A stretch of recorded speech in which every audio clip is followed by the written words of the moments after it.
সিরিয়ার বেশ কিছু সীমান্ত এলাকা দখল করে নেয়ার পায়তারা করছে ইসরায়েল। এ লক্ষ্যে বেপরোয়া হামলা চলছে। বাশার আল আসাদের পতনের পর থেকেই এমন পরিস্থিতি। এদিকে বরাবরের মতো দায়সারা উদ্বেগ প্রকাশ করেছে জাতিসংঘ। অন্যদিকে সিরিয়া ইস্যুর সামনে রেখে মধ্যপ্রাচ্য সফর করছেন মার্কিন পররাষ্ট্রমন্ত্রী।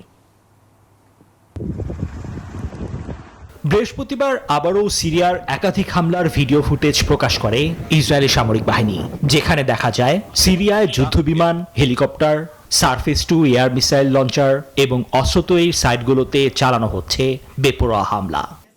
দখলদারদের এই হামলার জন্য দায়সারা উদ্বেগ প্রকাশ করেছে জাতিসংঘ।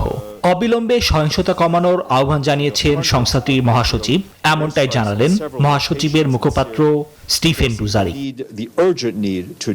এদিকে সিরিয়া ইস্যুতে আলোচনার জন্য মধ্যপ্রাচ্য সফরে রয়েছেন মার্কিন পররাষ্ট্রমন্ত্রী অ্যান্টনি ব্লিংকেন। বৃহস্পতিবার তুরস্কে প্রেসিডেন্ট রিসেপ তাইপ এরদোয়ানের সাথে সাক্ষাৎ করেছেন তিনি। অন্যদিকে ফিলিস্তিনের গাজায় যুদ্ধবিরতি এবং জিম্মি মুক্তির বিষয়ে একটি চুক্তি অতি সন্নিকটে বলে মনে করছে যুক্তরাষ্ট্র। এটা বাস্তবায়ন না হওয়া পর্যন্ত আমরা স্থির হতে পারছি না। আমার বিশ্বাস উভয় পক্ষের সম্মতিতেই এটা হতে পারে। ইসরায়েলের হামলায় গাজা উপত্যকায় 44,800 ছাড়িয়ে গেছে মোট প্রাণহানির সংখ্যা। নিবির আমিন, নিউজ 24।